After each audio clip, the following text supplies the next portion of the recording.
हाँ, इनका पुलिस में दबाव है। ये इकरार इकबाल खान है जो हम लोग के एरिया में, इसने सबको बोल के रखा है कि सीनियर मेरी गाड़ी चलाता है, मेरी जो कार है वो सीनियर चलाता है, मेरी बुलेट सीनियर चलाता है, सीनियर को मेरा हफ्ता जाता है।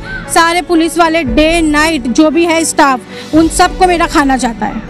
मेरी मम्मी यहाँ पे आई थी, मेरे डैडी और मेरे भाई आए थे। मेरी मम्मी के भी पैर में मार लगा है, डंडे से भी उनको मार लगा है।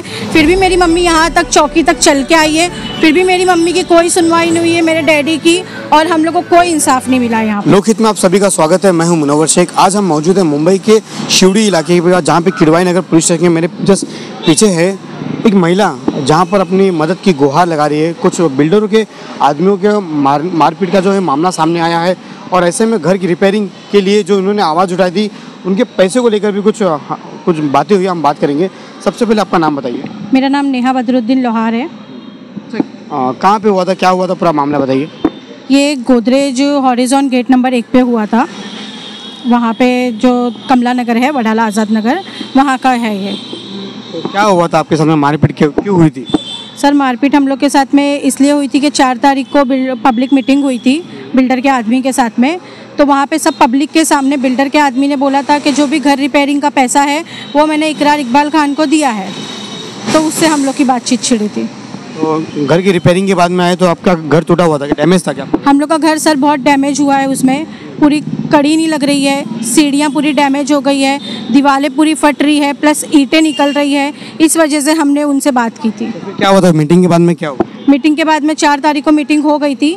5 तारीख की शाम में, रात में 10:30 बजे मेरे भाई लोग दोनों चाय पीने के लिए निकले थे। वहाँ पे नाके पे गोदरेज गेट नंबर 1 पे इकरार इकबाल खान से उनकी मुलाकात हुई। उन्होंने वहाँ पे उनको जाके पूछा कि इकरार भाई, आप हम लोग का घर रिपेयर कब करवाओगे? तो इकरार भाई ने सीधा बोला, मैं तुम्हारे बाप का नौकर हूँ, मुझे मत पूछो, तीसरे आदमी को पूछो, उनके पास है। तो मेरे भाइयों ने बोला कि हम तीसरे आदमी को क्यों पूछे, उसका घर तो खुद आपने रिपेयर करके दिया है, तो हम डायरेक्ट आपसे बात करेंगे। अगर उनको पूछना है तो वो अपना खुद करवा सकते थे, आपने क्यों उनका करवाया? ये चीज़ पे इन लोगों की कुछ गाली गलौज हुई है, और इकरार ने सीधा मेरे भाई का गला पकड़ लिया है और हाथापाई कर दी है उसके साथ में। ये मामला कितने बजे हुआ था? ये मामला है 10:30 बजे का। हाँ, रात के साथ। कितने लोगों ने हमला किया था?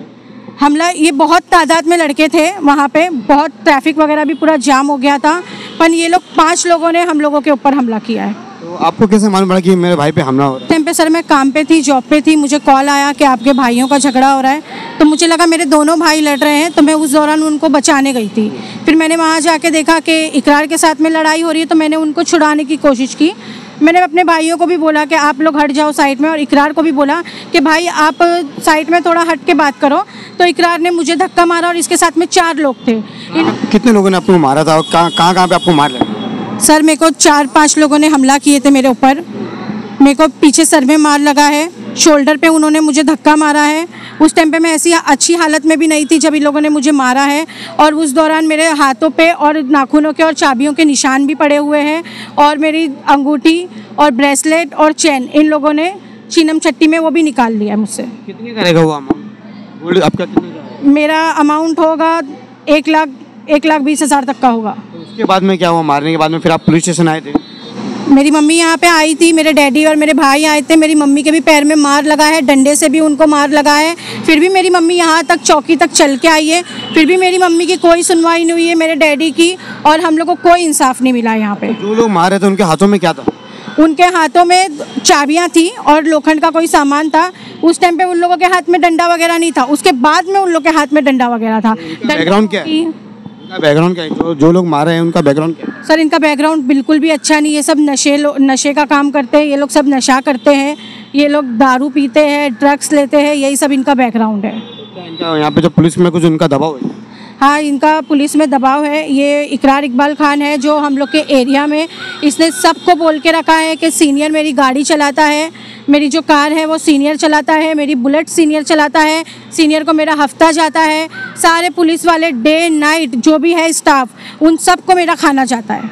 मैं इन लोगों को पूरा खाना पहुंचाता हूं, और मैं पैसे दे के तुम लोग की FIR कराऊंगा, तुम लोग की पूरी वाट लगा दूंगा। ये हम लोग को धमकी इसने दिया है। ऐसा है कि आज भी आपको जो है जान से मारने की धमकी मिली जा रही है और आपको डर है?